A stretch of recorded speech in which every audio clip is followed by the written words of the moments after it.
მოგესალმებით, მე ვარ ნიკოლოზ უდუშაური, 13 წლის და მე დღეს უნდა მოვყვე პატარა ამბავი გასაგებზე, რომელზეც მადრიდის ბრელოკი კიდია.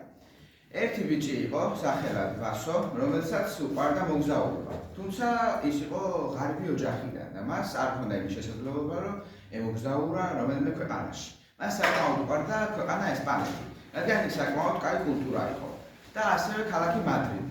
ის იყო ფეხბურთის გულშემატკივარი და უყვარდა მადრიდის კლუბები. რეალ მადრიდი და ატლეტიკო მადრიდი. ორი კლუბი უყვარდა.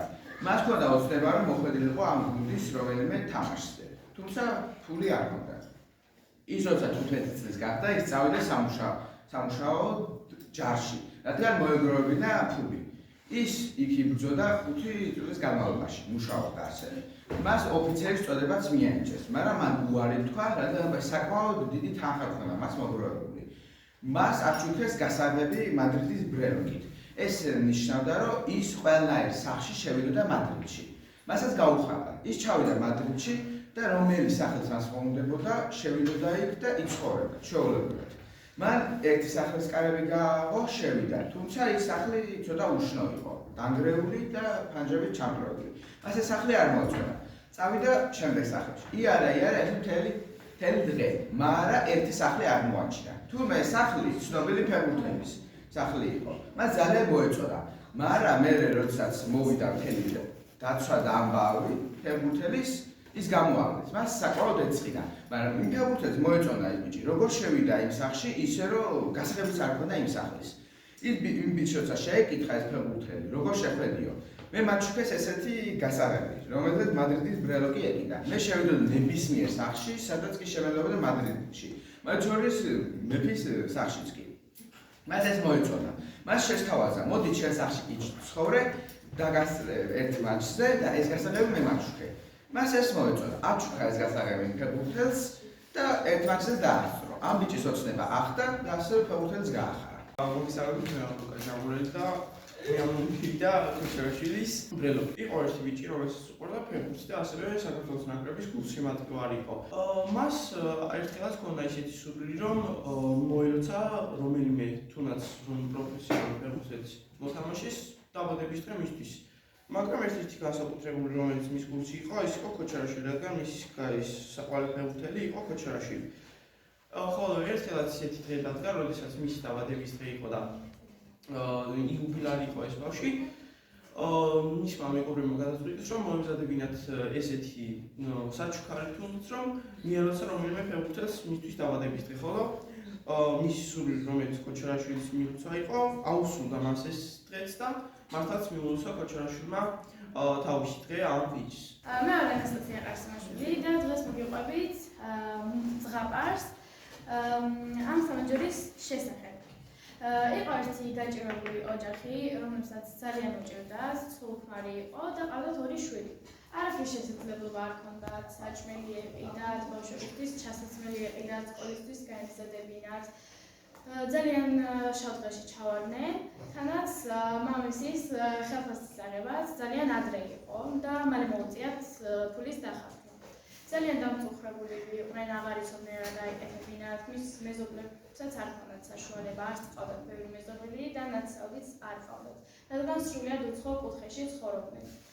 მამა ისევ სამსახურში იყო, ბავშვების სკოლაში, დედა კი მარტო იყო, დადიოდა, არ იცოდა რა იქნა, საჭმელი არ ჰქონდა სამზარეულოში, საქმეც არ ჰქონდა არაფერი რომ გაეკეთებინა.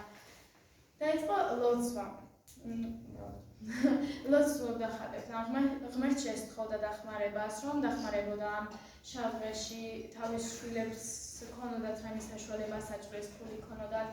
თებერვლის შუარიცხვები იყო, უეცრად კაშკაშამძემ შემოანათა მათ ოთახში, როდესაც მიბრუნებული იყო ხატების ეკენ და უეცრად მაგიდაზე გაჩნდა მრავალი ქვის სამაგერი.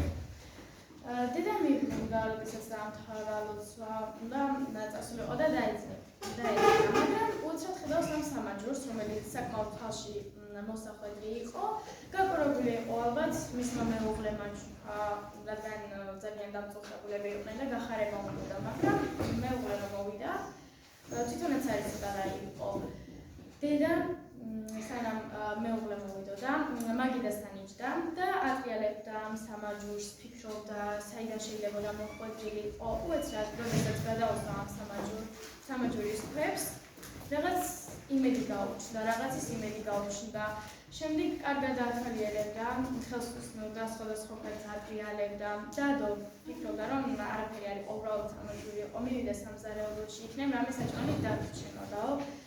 წინა კვირიდანო და რას ხედავს, მთელი მაცივარი სავსეა საჭმები, კარადაში ყველაფერია, რაც სჭირდებოდათ და ძალიან გაგვირებული იყო, იჯდა და უბრალოდ ფიქრობდა.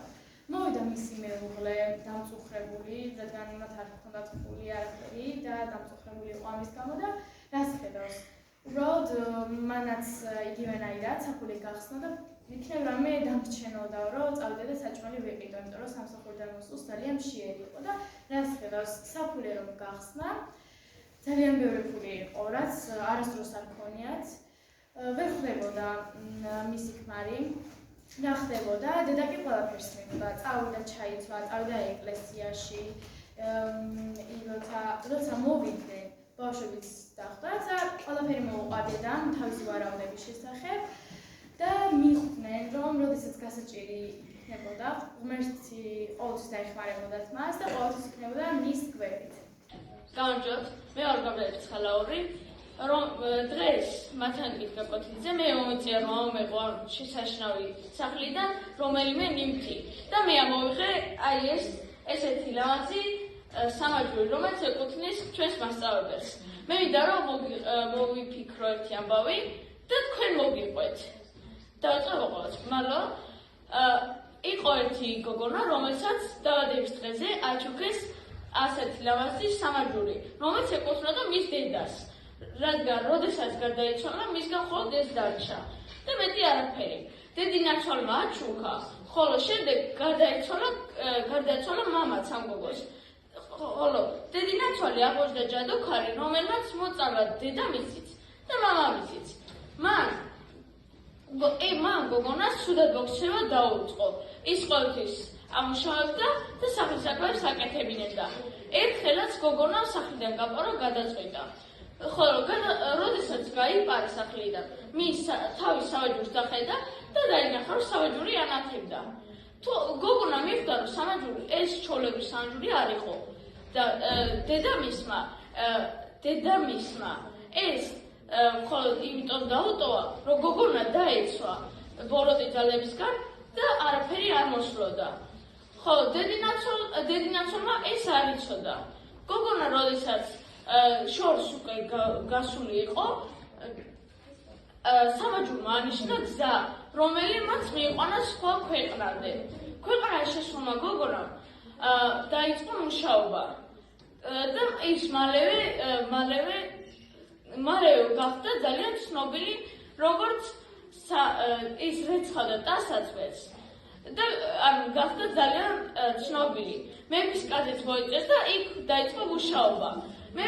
ხოლო პრინც შეუყვარდა ეს გოგონა და მის სამაჯური როდესაც დაინახა, მიხვდა, რომ წინაზე ვინც უწინასწარმეტ ყველა კითხავდა, რომ ვისაც ესეთი სამაჯური ეკეთებოდა, ის იქნებოდა მისი ბედი. მიხვდა, რომ ის იყო მისი ბედი და დაქორწინდნენ.